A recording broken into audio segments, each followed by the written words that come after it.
Bonjour peuple de Dieu, bonjour serviteurs de Dieu du Cameroun, d'Afrique et d'ailleurs. Je me permets de vous apporter dans cette vidéo un message très important de la part du Seigneur pour l'Église du Cameroun. Il s'agit d'une parole que le Seigneur m'a donnée il y a bientôt 8 ans, en 2017, et qu'il ne m'a donné la permission d'exprimer ouvertement, publiquement, qu'il y a quelques mois. Donc en réalité, au moment où vous entendez cette vidéo, ou au moment où vous entendez cette parole, où vous regardez cette vidéo, je suis en retard de quelques mois. Mais par la grâce de Dieu, nous y voilà. Je vous invite à être attentif et à ouvrir votre cœur. C'est une parole importante que le Seigneur m'a donnée pour l'Église du Cameroun.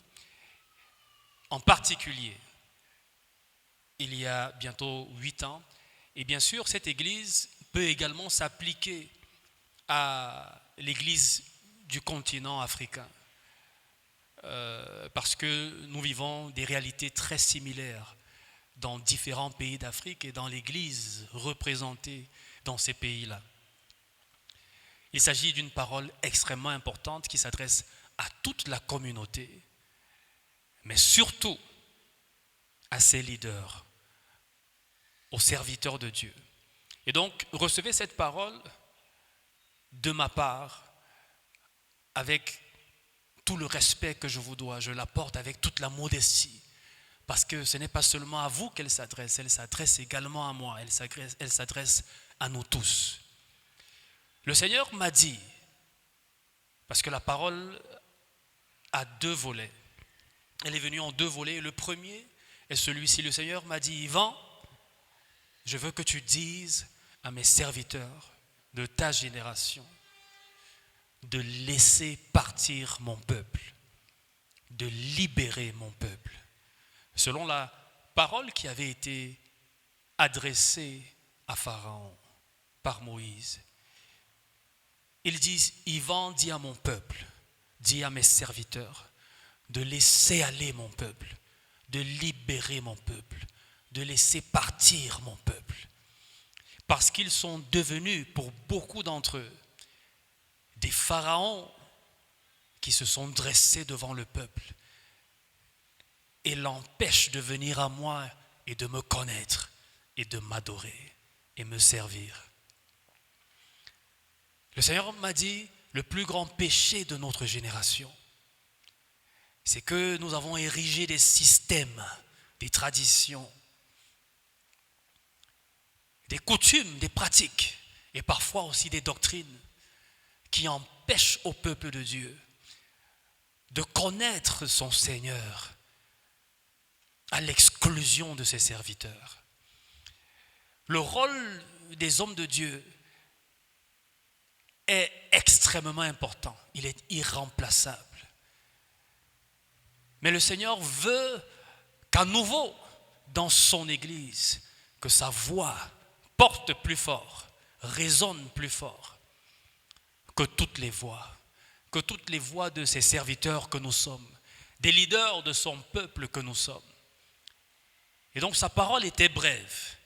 Il a simplement dit, tout ce que j'ajoute ce sont des commentaires. Et je vais nous donner une exhortation à partir d'Éphésiens chapitre 4 verset 20.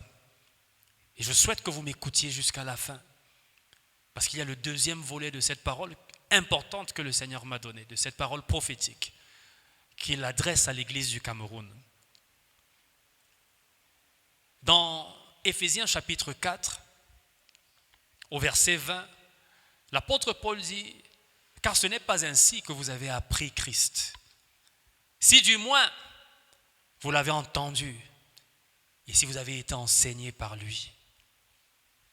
Je ne vais pas entrer dans les détails du contexte de cette déclaration, mais il y a quelque chose de très important qui ressort et qui va en droite ligne de la parole prophétique que je viens de partager avec vous. Je répète, la parole en elle-même est brève. Le Seigneur a dit, dis à mes serviteurs de laisser partir mon peuple, de leur ouvrir la voie, car beaucoup d'entre eux se sont constitués en des pharaons qui les empêche de me connaître et de me servir et de m'adorer. Il est tant enfant de Dieu et serviteur de Dieu, selon la parole et l'exhortation que l'apôtre Paul nous fait dans ce passage que je viens de citer, d'Éphésiens 4:20. Il est temps que la voix de Christ ait la prééminence dans l'Église. Paul dit, ce n'est pas comme ça que vous avez appris Christ. Donc, premièrement, le peuple de Dieu doit apprendre Christ. C'est la première interpellation. Est-ce que le peuple, au travers de nos ministères, chers et estimés, respectés serviteurs de Dieu, est-ce qu'au travers de nos ministères, le peuple apprend Christ? Et deuxièmement, il dit, ce n'est pas comme ça que vous avez appris Christ, si du moins vous l'avez entendu et si vous avez été enseigné par lui. Enfant de Dieu et serviteur de Dieu, il est urgent qu'à nouveau le peuple entende Christ plus qu'il ne nous entend. Il faut que le peuple entende Christ plus fort qu'il n'entend ses serviteurs. Et donc le rôle de nous, ses serviteurs, le rôle qui est le nôtre, est de faciliter, est d'être les facilitateurs de ce processus, et de pousser sans cesse le peuple de Dieu dans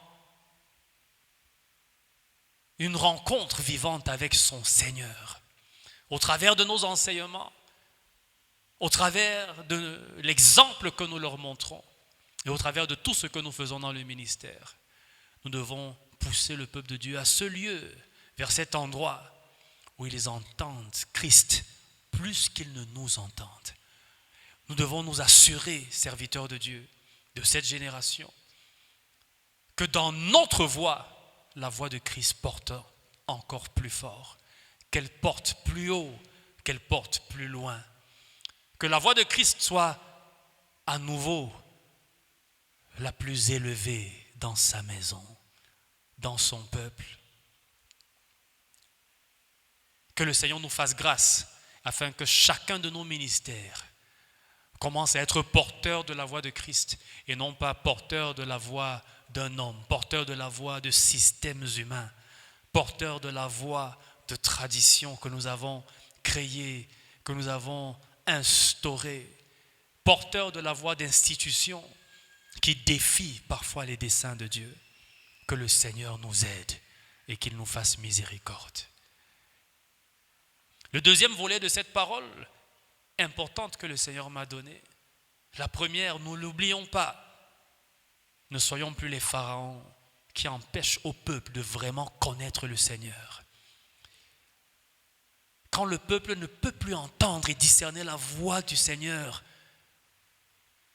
sans avoir entendu la nôtre, il y a un problème. Nous avons pris la place de Christ dans la vie du peuple. Il est urgent, serviteurs de Dieu et peuple de Dieu, que l'ordre divin soit rétabli, que la voix de Christ résonne plus que toute autre voix dans son Église. Et le deuxième volet, qui va être très bref, le Seigneur m'a dit,